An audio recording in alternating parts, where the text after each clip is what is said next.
बोले सबूत नियाली जो मोर्चार आगधाटर नेता एवं नियाली विकास परिषद साधारण संपादक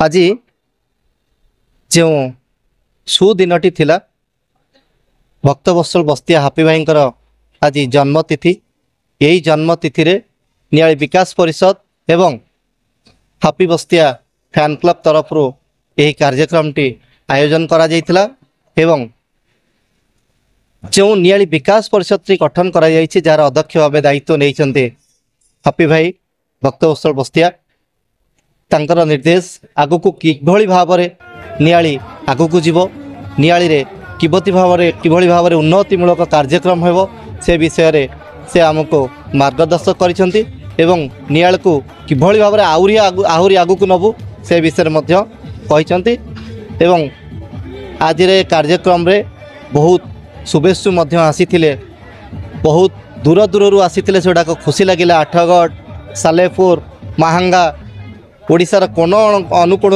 आज एठारे उपस्थित थिले सेमानकु मध्य बहुत बहुत धन्यवाद।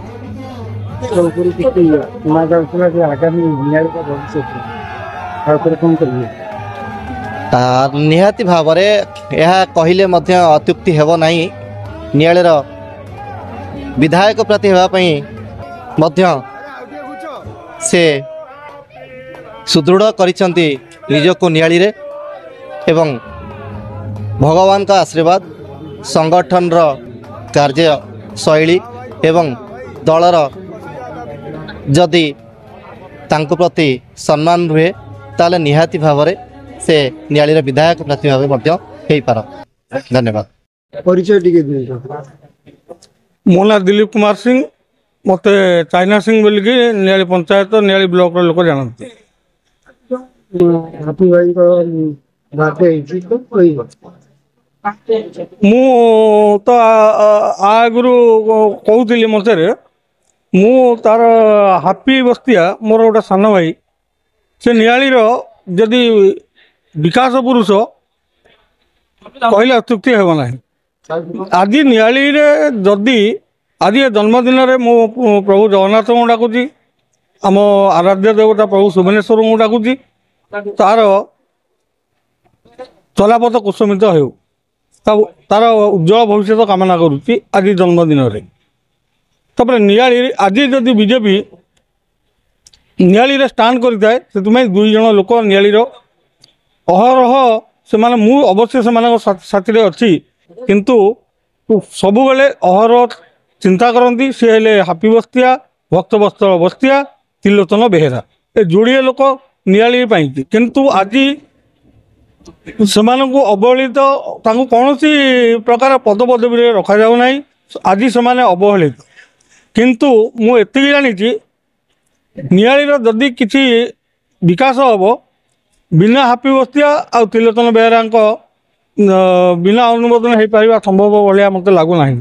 तेणु आगामी भविष्य में जदि किए एमएलए कैंडिडेट हुए सी हे हापी बस्तिया एसरे कौन द्विमत हबार ना तो नियालीवासी समर्थन करेंगे भी आगु को तेणु नियालीर दृढ़ समर्थन पक्षर अच्छी। आगामी भविष्य जदि बीजेपी नियाली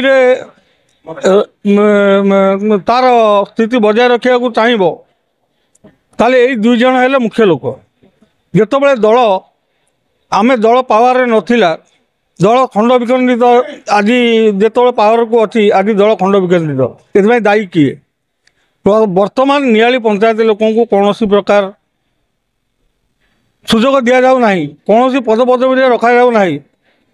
वर्तमान भक्तवत्सल बस्तिया जी कि ओडिशार नेतृत्व नेबे जड़े युव संगठक सी युव बीजेपी निश्चित आम ठाकुर को डाकुचु से युव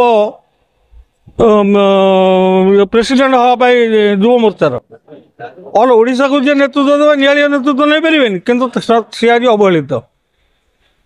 तेणु आपण मैंने विचार करूँ कौटा ठीक है कौटा भूल स्थिति कौन देखुं वर्तमान स्थिति मुझे अनुभव करुच्ची नियालीर स्थिति भल ना କାରଣ ଆମ ଭିତରେ ଖାଲି ଆଜି ଯଦି କାହାର କାହା ସହିତ ସମ୍ପର୍କ ରହୁଛି, କାଲି ତାର ତା ସହିତ ସମ୍ପର୍କ ରହୁନି। ତେଣୁ ଆମର ମାନଙ୍କୁ ଟୋଟାଲି ସବୁବେଳେ ଅଣଦେଖା କରାଯାଉଛି। ନିଆଳିର କୌଣସି ପୁରୁଣା କର୍ମୀକି ପଚରା ଯାଉନାହିଁ କି କୌଣସି କାର୍ଯ୍ୟରେ ଆମକୁ ଖୋଜା ଲୋଡ଼ା ନାହିଁ। ତେଣୁ ଆମେ ଆଉ କ'ଣ କରିପାରିବୁ? ଆମେ ତ ତାଙ୍କୁ 5 ବର୍ଷ ପାଇଁକି ହାତ କାଟିକି ଦେଇଛୁ। ତାଙ୍କ ପାଇଁକି ମୁଁ ଯଦି କହିବି, ଆପଣ ମାନେ ବିଶ୍ୱାସ କରିପାରନ୍ତି କି ନ କରିପାରନ୍ତି ମୁଁ କହିପାରୁନି। ମୁଁ ଏତିକି ଜାଣିଛି, ମୁଁ ଯେତିକି କହୁଛି ଆପଣ ସତ କଥାଟା କହୁଛି। ଦେଖନ୍ତୁ, ଆମ ବସ୍ତିର ନୁରା ଯିଏକି ଦଳ ପାଇଁକି ତାର ବହୁତ ଅବଦାନ, ଆଉ ଆଜି ବି ମଧ୍ୟ ଏ ଯେଉଁ ଆରେଞ୍ଜମେଣ୍ଟ ହେଇଛି ତାର ଏଥିରେ 100କୁ 100% ତାର ଅବଦାନ ଅଛି। ଏ ହେଲା ଏକ କଥା। ଦ୍ୱିତୀୟ କଥା, ଦଳ ପାଇଁକି ମୁଁ ମୋର ସର୍ବସ୍ୱ ହରେଇଛି, ମୋ କାନ ହରେଇଛି, ମୋତେ ବମିଂ କରାହେଲା। ଦଳ ପାଇଁକି ମୁଁ କେସ୍ ଖାଇଛି, ଥାନା ବ୍ଲକ୍ ଘେରାଉ କରୁଛି। ଦଳ ପାଇଁ ମୁଁ ସବୁ କିଛି କରିଛି ଏବଂ ଯିଏ ଆଜି ନେତା ହେଇଛନ୍ତି ସିଏ ବି ଜାଣିଛନ୍ତି ଭଲକିରି ମୁଁ କ'ଣ କରିଛି କ'ଣ ନାହିଁ ଦଳ ପାଇଁ। କିନ୍ତୁ ଆଜି ଆମେ ଅବହେଳିତ ହେଇକି ରହିଛୁ। ଆମର କୌଣସି କଥା କାର୍ଯ୍ୟକାରୀ ହେଉନାହିଁ କି ଆମକୁ ତ ଟୋଟାଲ୍ ପଚରା ହେଉନି, ଏ କଥା କ'ଣ କାର୍ଯ୍ୟକାରୀ ହେବ। ତେଣୁ ଆମକୁ ଅଣଦେଖା କରାଯାଇଛି। ଦେଖିବା ଆଗାମୀ ଭବିଷ୍ୟତ କ'ଣ ହେଉଛି। ଆଗାମୀ ଭବିଷ୍ୟତରେ ବିଧାୟକ ପାଇଁ ପ୍ରାର୍ଥୀ ହେବା ପାଇଁ ଇଚ୍ଛା ରଖିଛନ୍ତି? ହାପି ବସ୍ତିଆ ନିଶ୍ଚିତ ବିଧାୟକ ପ୍ରାର୍ଥୀ ହେବେ ଏବଂ ନିଆଳି ପଞ୍ଚାୟତ ତ ପୂର୍ଣ୍ଣ ସମର୍ଥନ କରିବ। ଏଥିରେ କୌଣସି ଦ୍ୱିମତ ହେବାର ନାହିଁ। ଆଉ ହାପି ବସ୍ତିଆ ହିଁ ଆମର ନିଶ୍ଚିତ ଭାବରେ ବିଧାୟକ ହେବେ। ଆଗାମୀ ଦିନରେ ନିଶ୍ଚିତ ବିଧାୟକ। ଆଗାମୀ 29 ମସିହାରେ ନିଶ୍ଚିତ ନିଆଳି ଦେଖିବ ନୂତନ ବିଧାୟକ, ଯୁବ ବିଧାୟକ ଦେଖିବ ନିଆଳି।